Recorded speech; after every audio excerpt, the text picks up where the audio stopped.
Hi everyone, this is Marianne and welcome to my channel. As you can already see from the title of this video, I finally caved and purchased the Kindle Paperwhite. Now this was not on budget, but I was trying to read a book on my 11-year-old Kindle Touch and it has been giving me headaches. More on that later. However, I do have a credit line on the Shopee app, which I finally decided to use again after a while. Interest is very small, and I have 3 months to pay for this, so it's okay. With my line of work, I am a novelist and a graduate student. Reading is not only necessary, it is actually very, very crucial. This is the box. I decided on the 8GB model because the Kindle Touch had only 4GB and I never even filled that up. This 8GB Paperwhite would be more than enough. More than enough. It is still sealed, but the box is a little bit squished, but that's okay. And here is the Kindle. It is cradled in this cardboard insert, which also has a smaller box attached to it. This little box contains the USB-C cable and some instructions for the Kindle. I really like that the Kindle now comes in USB-C. It's getting harder and harder to find good data cables now that are micro USB, and in my experience, the micro USB is really just annoying to use in general. And here is the Kindle itself, the Paperwhite 5 11th generation with a 6.8-inch screen. The power button is at the bottom, and this is also the sleep and wake button as well. So while the new Kindle is booting up, let me just show you my 11-year-old Kindle Touch. I purchased this directly from Amazon in 2012, and I do have a more in-depth video about this Kindle on my channel. I will link it down below. In that video, I showed what I liked about this Kindle and the features. This case on here is also directly from Amazon. It's real Italian leather from what I can remember from the listing in 2012. At the bottom of the Kindle Touch, there is a micro USB port, the power button, and an audio jack, because we used to be able to store music in here. And this case has a built-in light because the Kindle Touch itself has no light. This was before the Paperwhite with the front light was released. And I like this Kindle Touch, I really do. I have read a massive amount of books on here over the years, just massive. And it still works as well as the day that I first got it. Now I want to explain why I bought the new Kindle anyway, but first let me just finish setting this up. I connected to our Wi-Fi at home and logged into the Kindle using my Amazon account. And in doing that, the Kindle is registered to that same Amazon account. Let me just input my niece into this Kindle as well, just in case she wants to check this out. She's 8 years old. With the new software for Kindles, you can already link your Goodreads account, and there is also an Audible trial. Now, here are all of the books that are in my Amazon library, the ones that I have purchased over the years.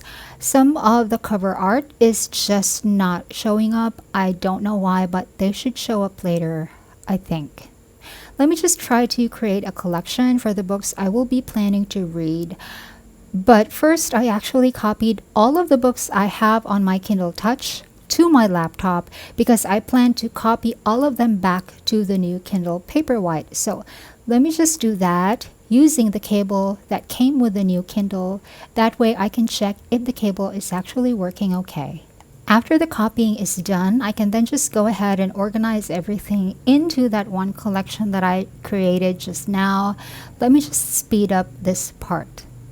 And now let me just randomly pick out one book and open it and flip through the first few pages. So now I can show you a comparison of the screens of the two different Kindles. To be fair, I'm going to use the same font size for both, more or less. In this light, I can say that the only difference is that the screen on the Kindle Paperwhite is whiter than the Kindle Touch. And the Kindle Touch looks slightly grayish, right? I have my filming light on and it's very, very bright. But if I turn the lights off, this is where the difference becomes very dramatic. First, the lighting is definitely more even on the Paperwhite because of the front light. There are about 17 LEDs all around the front border of the screen, hidden underneath or behind the bezel. It is very, very evenly distributed.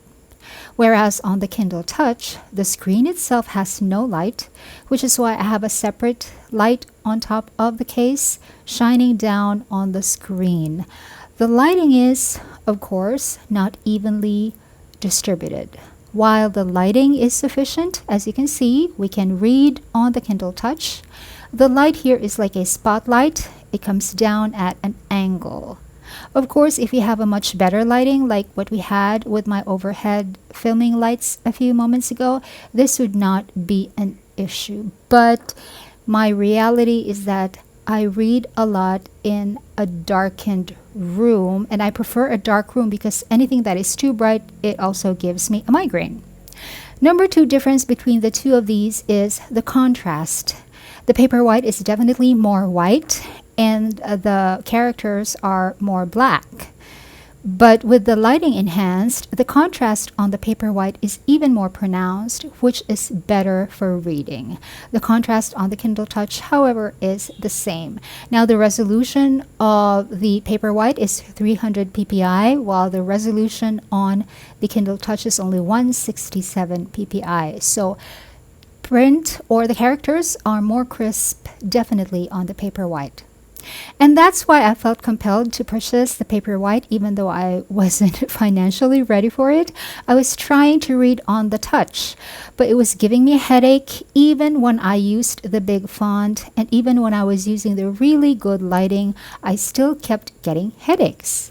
However, when I would read a physical book or a printout of a PDF, even when they had smaller font, I had no problems reading.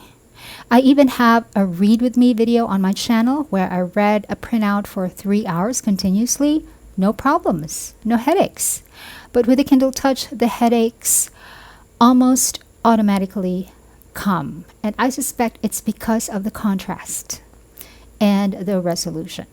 I do use progressive glasses, but I also had a different pair of eyeglasses made that I use specially for when I'm reading or working on my computer, and those are still fine. So the glasses aren't the problem. The lighting isn't the problem. It's really just my aging eyesight. Another feature of the Paperwhite that will be kinder to my aging eyes that have been broken anyway since I was 13 years old is the adjustable warm light setting.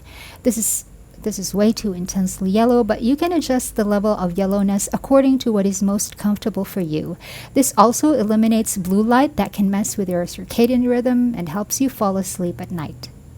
And so that is it. That's it. That's my unboxing of my new Kindle Paperwhite, first impressions, why I bought it, and comparison with the Kindle Touch. Now, the Kindle Touch already went to a good friend of mine. She has been enjoying it already for several days now, and she said that she can read on it just fine, no headaches, no problems. And I am glad because the Kindle Touch still has several good years left in it. It has served me so well and so reliably for 11 years, but my eyes are just not cooperating. My eyes are the ones that are not reliable, so I had to adjust by providing myself with a Paperwhite. And that is my video for you today. Thanks for watching. Bye.